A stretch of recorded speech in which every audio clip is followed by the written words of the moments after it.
Exam से पहले वाले दिन आपको ज्यादा पढ़ाई की जगह टेस्ट पेपर सॉल्व करने चाहिए, वो तो ठीक है ही। होता क्या है कि मान लीजिए सुबह 9 बजे या 10 बजे आपका एग्जाम है, आप एग्जाम देने गए, आप एग्जामिनेशन हॉल के बाहर खड़े हैं और वहां पे लोग तरह तरह की बातें कर रहे हैं, मैंने ये पढ़ लिया, मैंने वो बुक से क्वेश्चन कर लिया, और आप सुन सुन के कहते हैं यार ये सब तो बातें मैंने सोची ही नहीं है। उससे नर्वसनेस आती है, टेंशन आता है, अजीब सी फीलिंग आती है कि पता नहीं कहीं मैं कर पाऊंगा नहीं कर पाऊंगा, ये करूं कैसे। तो सबसे पहले तो हमें उस सेंटीमेंट को मैनेज करना होगा। ये हम बात कर रहे हैं एग्जाम से जस्ट पहले की। तो मान लीजिए 9 बजे एग्जाम है, आप नहा धो के तैयार होके आप एग्जामिनेशन हॉल तक पहुंचे। जब भी आप एग्जाम देते हैं कई बार ऑब्जर्व कीजिएगा, ड्यूरिंग एग्जाम व्हाट हैपेंस, आपने कभी देखा है कि स्टार्ट के 10-15 मिनट में जब आपको पेपर मिलता है आपसे क्वेश्चंस कितने कम सॉल्व होते हैं। आप ऑब्जर्व कीजिएगा, इट टेक्स टाइम। कई बार बच्चे बोलते हैं कि सर मैं पेपर दे रहा था, शुरू के आधा घंटा बीता, फिर पता लगा कि अरे मेरे से क्वेश्चन ही भी मैंने 3-4 ही किए हैं, फिर मैं पैनिक कर गया। होता यह है कि आप सुबह सुबह जब उठ के जाते हैं तो आपका ब्रेन धीरे धीरे वार्म अप होता है, और जैसे जैसे आपका ब्रेन वार्म अप होता है, वो 1 घंटा बीता फिजिक्स का, तुरंत पेपर खत्म हो गया, टाइम खत्म हो गया, आपको तुरंत मैथ्स में स्विच करना पड़ेगा। इस वजह से क्या होता है कि आपके जो मार्क्स आते हैं कि जैसे जैसे आपकी स्पीड बनी,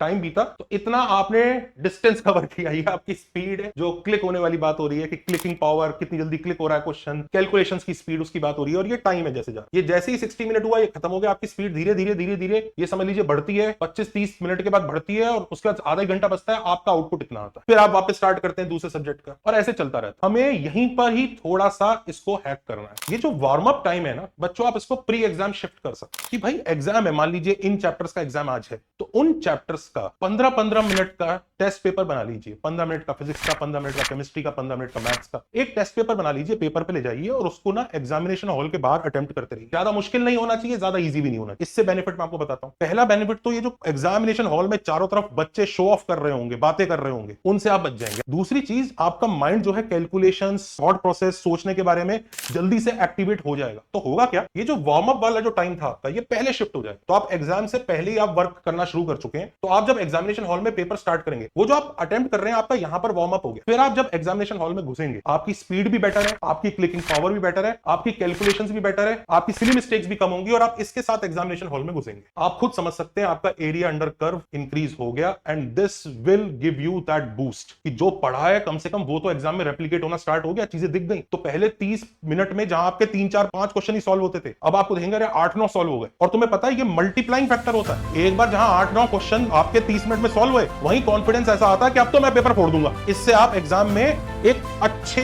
जगे हुए ब्रेन के साथ घुसेंगे। ये नहीं सुबह सुबह नींद में है, ये है नहीं, it will be much better than what you are doing.